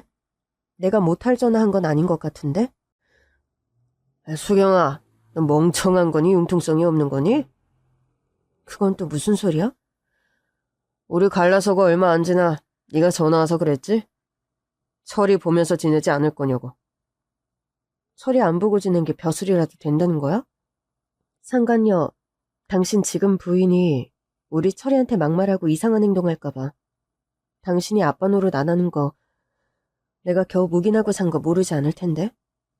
아, 당신 입으로 내가 아빠 자격 없다고 말하네. 그럼 생각 좀 해봐. 당신과의 결혼을 통해 낳은 내 자식마저 난 10년 동안 안 보고 산 사람이야. 그만큼 나한텐 지금 와이프가 소중하니까. 내가 알 필요 없는 사실 리바이벌 할 필요 없어. 어머님 위독하시니까 얼굴이라도 한번 비치라는 소리 하려고 전화한 거야. 지 아들도 끊고 사는 나 같은 놈이 엄마라고 뭐 눈에 들어오겠니? 우리 엄마 지금껏 네가 책임지고 살아왔으니 앞으로도 잘 부탁한다. 아, 우리 와이프 내가 엄마 만나는 거 끔찍하게 싫어해. 잘 살고 있는 내 살림까지 가르치려 들지 말고 네가 짊어진 짐이니 네가 좀 알아서 하라고 좀. 그렇게 말하며 전화를 뚝 끊어버리는 남편이었어요. 이게 실화냐? 물음을 제기할 분도 있을 것 같습니다. 너무나 막대먹고 막장의 끝을 보이는 행동거지라서 쉽사리 믿기지 않으실 거라는 거 잘 알아요. 그런데요. 참 씁쓸하게도 남편과의 일화는 모두 거짓이 일도 섞이지 않은 실화랍니다. 전 남편과 그런 통화를 했었기에 살 날이 얼마 남지 않은 시어머니께서 아이 아빠와 상종말라는 얘기를 하시는데도 저는 이런 방구 아무런 변명을 할 수 없었던 겁니다. 병원에서의 시한부 선고 이후 시어머니께서는 그 계절을 넘기지 못하고 하늘나라로 떠나셨습니다. 할머니, 돌아가시지 말아요. 운 좀 떠보세요. 어머니, 기왕 버티시는 거 조금만 더 버티시지. 왜 이렇게 빨리 떠나세요? 저 대학 가는 거 보고 가셔야지, 할머니.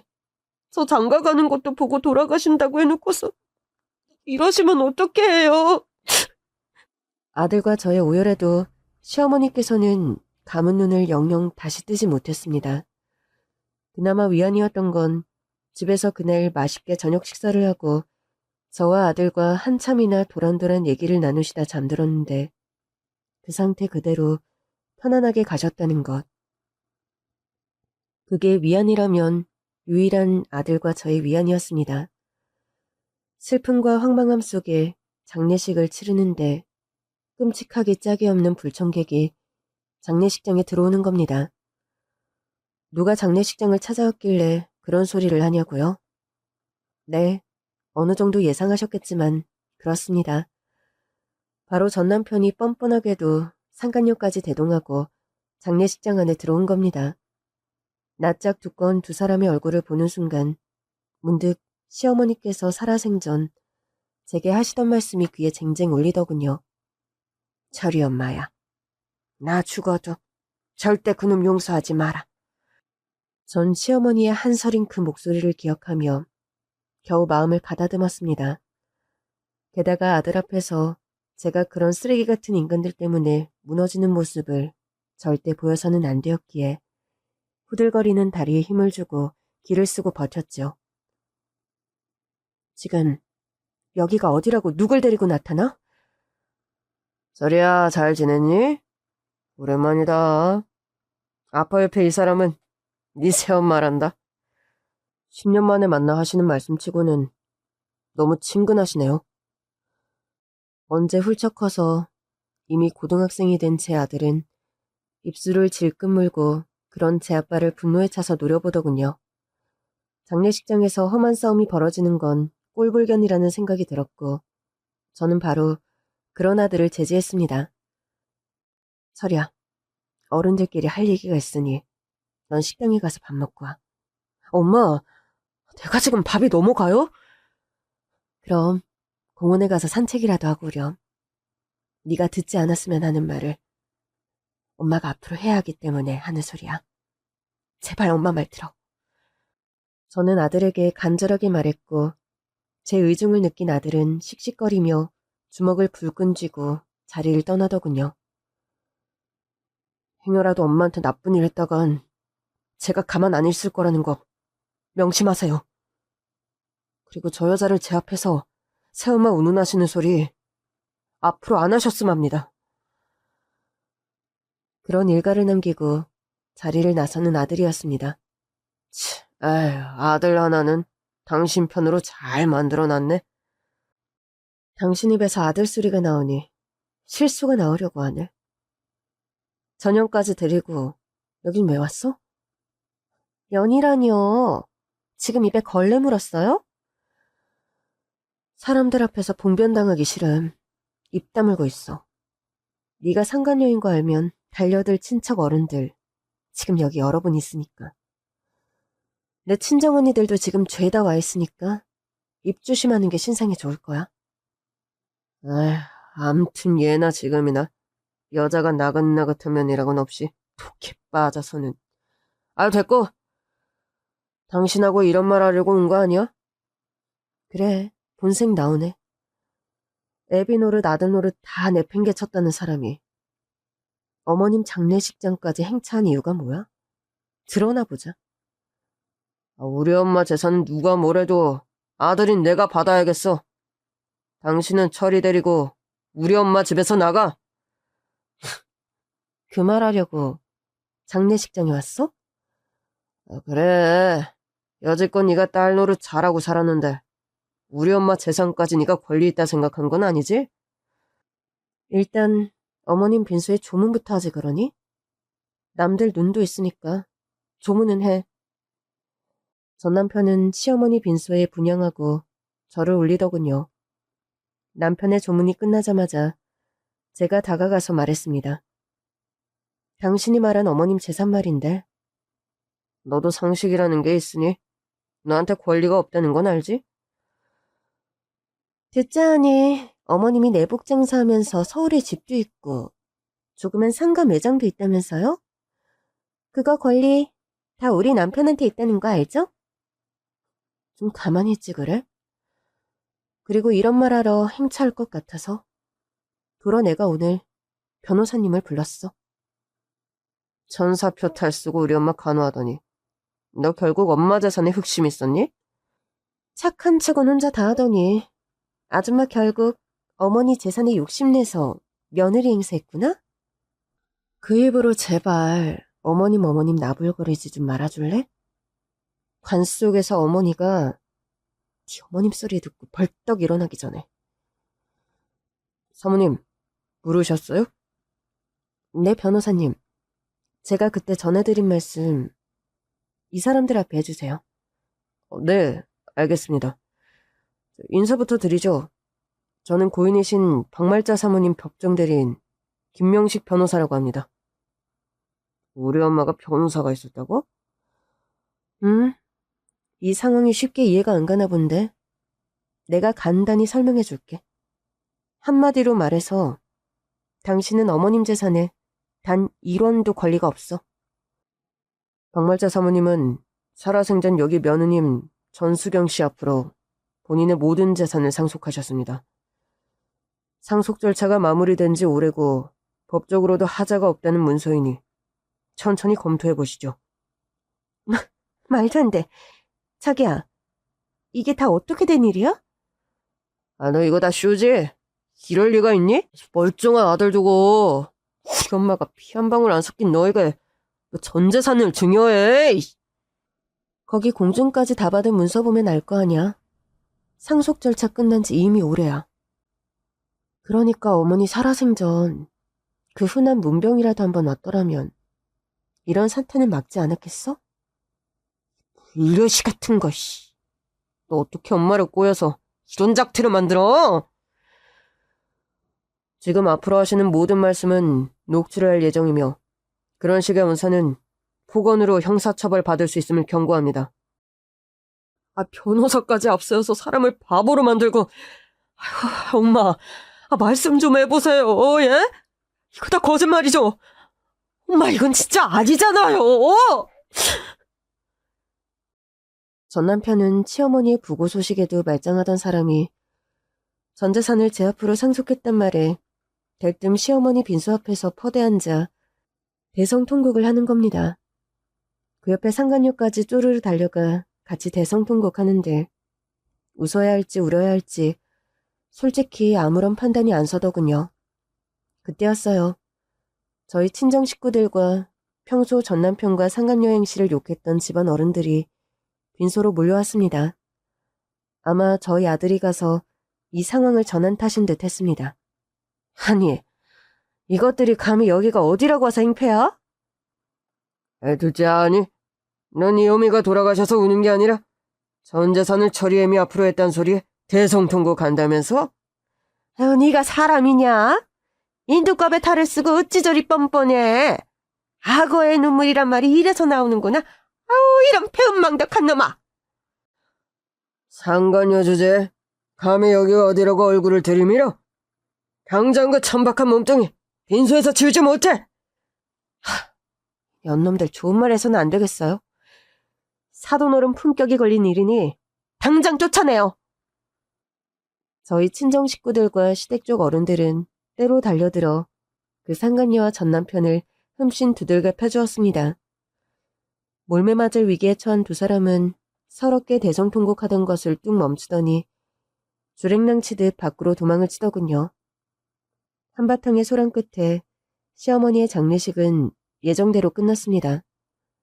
어머니의 유품을 정리하고 아들과 슬픔을 추스르려는데 전 남편이 전화가 왔더군요. 재산 상속 받았다고 다 끊은 줄 알지? 어림없다. 유류분 상속 소송할 거니까 각오 제대로 하고 있어. 이씨. 마음대로 해봐. 그런데 아마 시간 낭비일 거야. 어머님은 처리 생각해서 모든 재산을 더 내 앞으로 남기셨어. 당신이 아들 자격 없다는 증거는 이미 차고도 넘치게 모아뒀으니 마음대로 해. 끝까지 시어머니 재산을 탐내며 발악하는 전 남편이었습니다. 사실 남편이 그렇게 개거품 물며 소송이다 뭐다 불사하겠다는 데는 나름의 이유도 있었죠. 납득 가능한 이유가 아니라 그 사람이 탐을 낼 수밖에 없는 규모의 시어머니 재산을 말하는 겁니다. 알고 보니까요. 저희 시어머니가 아주 남다른 재력가셨습니다. 살아생전 돌아가시기 전까지 나름 어마어마한 재력을 저에게까지 숨기신 시어머니셨어요. 돌아가시기 바로 얼마 전에야 이런 사실을 고백하시며 저에게 재산 상속 절차를 밟으신 시어머니셨습니다. 철이애미야, 이제 너에게 모든 것을 털어놓을 때가 되었구나. 저한테 뭐 비밀이라도 있으셨어요? 지금부터 내가 하는 얘기는 가벼운 얘기가 아니니 잘 들어도. 어머님, 무슨 일이길래 그렇게 심각한 얼굴로 말하세요? 사실 내가 30년 넘게 내복 장사하며 돈을 꽤 벌었다. 그거야 저도 아는 사실이죠. 여자 혼자 몸으로 장사해서 서울에 집도 사고 또 상가 매장도 사셨으니까요. 내 재산은 그거보다 훨씬 많다. 아무도 모르지만 난 오랫동안 자선사업도 크게 해왔어. 어머님, 식구들 모르게 로또 당첨이라도 되셨던 거예요? 그런 건 아니다. 내가 돈 버는 기술 하나는 좋아. 장사도 잘 됐고. 그때마다 사두었던 땅이니 금이니 주식이니 그런 것이 재미가 좋았어. 자산 규모가 얼마길래 그런 말씀을 하세요? 동대문에 내가 내복 장사를 하던 자리의 건물, 5층짜리 건물이 사실 내 소유다. 세상에, 그 큰 건물이요? 그거 말고도 가평에 땅도 크게 있고 그 외 여러 가지 그런 재산이 있어서 너한테 그간 생활비도 나름 걱정 없이 주고 또 내가 뜻한 바가 있어 장학사업이다 뭐다 기부도 많이 했어. 어머님, 그런데 왜 그런 사실을 계속 숨기셨어요? 물론 어머님 재산 가지고 마음대로 하신 건데 타박할 생각은 아니고요. 돈이란 게 버는 것보다 지키는 게 더 어려운 거라는 걸 뼈저리게 알기에 입 꼭 다물고 살았다. 네 시아버지 살아생전엔 노름으로 탕진할까봐 꽁꽁 싸매서 숨겼고, 철이애비가 저 모양이라 내 돈 냄새 맡으면 무슨 짓을 벌일지 몰라 비밀에 붙일 수밖에 없었어. 어머님, 죽을 날이 얼마 안 남은 마당에 내 재산을 맡길 사람은 너밖에 없다는 생각이 든다. 날 10년 넘게 아무 힘든 내색 안 하며 병수발 드는 널 보며 솔직히 철이 생각해서가 아니라 너에게 내 재산을 다 준다고 해도 아깝다는 생각도 안 들고 말이야. 어머님, 제가 맡기에는 너무 부담스러운 재산이에요. 빈말이라도 마다할 생각은 마라. 철이를 위해서라도 내가 평생 일군 재산은 네가 맡아 관리를 잘해야 해. 그리고 그간 고생한 게 있으니 앞으로 너도 좀 누리고 살았으면 싶다. 여행 가고 싶은 데도 좀 가고 사고 싶은 것도 사고 뭣도 부리면서 재미나게 살아. 평생 내 며느리로 살며 내 아들 같은 남편 만나 고생만 했는데 넌 그럴 자격이 충분히 있어. 그런 말씀을 남기시며 전 재산을 저에게 상속해 주신 시어머니셨습니다. 시어머니는 아들 철이에게 재산을 줬다가는 혹시 그게 전 남편 손아귀에 들어갈까봐 이런 한 푼 남김없이 전 재산을 오로지 저에게만 상속해 주셨죠. 게다가 지금 전 남편 사는 꼬락서니가 시어머니의 신뢰를 전혀 받을 수 없는 상황이었습니다. 전 남편은 이혼 전 시어머니에게 증여받은 경기도의 가건물을 이미 사업이다 뭐다 하며 다 탕진해 경매에 넘어가 버린 상황이더군요. 그 상간녀가 사치 가시며 하루 걸러 백화점 쇼핑을 안 가면 병이 나는 스타일이라더구나. 처리앱이 사업선 없는 거야 하루 이틀 일이 아니고.